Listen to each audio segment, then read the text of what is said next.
కా తర్వాత ఖ కదా, ఖ గుణింతము.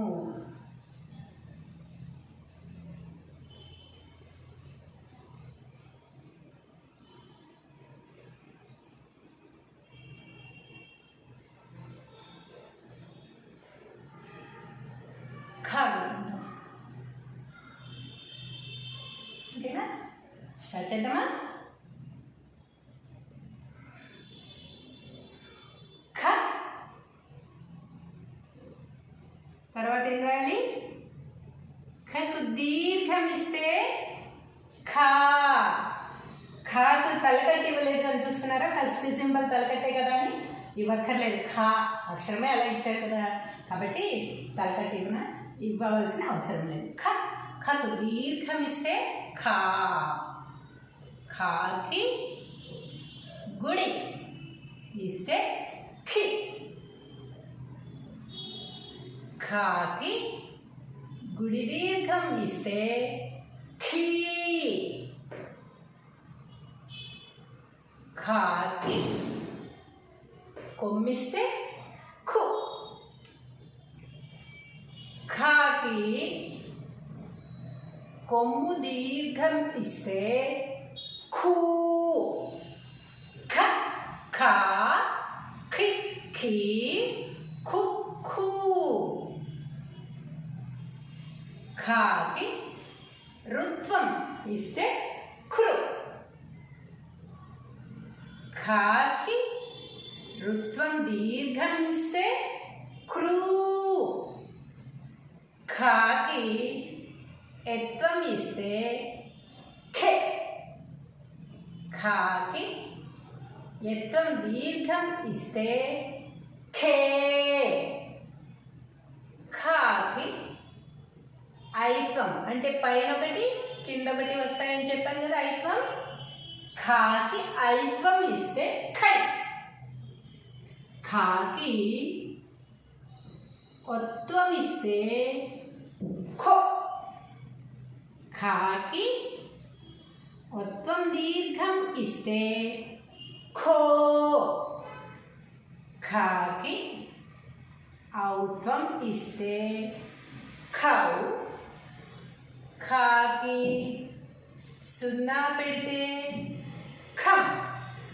ఖాకి రెండు సున్నాలు పెడితే ఖహ. లేదా ఖాకి విసర్గ ఇస్తే కూడా ఖహ. దీన్ని విసర్గ అని కూడా అంటారని చెప్పాను కదా, సున్నాలు రెండు సున్నాలు అనొచ్చు, విసర్గ అని కూడా అనొచ్చు అన్నమాట. ఇప్పుడు ఒకసారి మొత్తం చదువుకుందాం. ఖ ఖకు దీర్ఘం ఇస్తే ఖా. ఖాకి గుడి ఇస్తే ఖి. ఖాకి గుడి దీర్ఘం ఇస్తే ఖీ. ఖాకి కొమ్మిస్తే ఖు. ఖాకి కొమ్ము దీర్ఘం ఇస్తే ఖూ. ఖాకి రుత్వం ఇస్తే ఖృ. ఖాకి రుత్వం దీర్ఘం ఇస్తే క్రూ. ఖాకి ఎత్వం ఇస్తే ఖే. ఖాకి ఏత్వం ఇస్తే ఖే. ఖాకి ఐత్వం ఇస్తే ఖై. ఖాకి ఒత్వం ఇస్తే ఖో.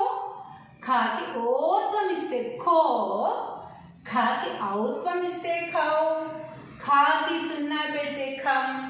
ఖాకి రెండు సున్నాలు పెడితే ఖహ. ఇలా మనం చదవాలి.